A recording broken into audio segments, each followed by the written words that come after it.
Итак, имеем А16 XHT Opel Insignia. Что же происходит, скажете вы?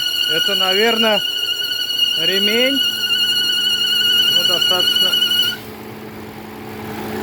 Это не ремень. Это вот он, самый клапан.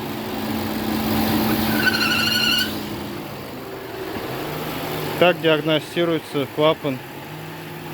Неисправность мембраны. Никакой это не ролик и не ремень.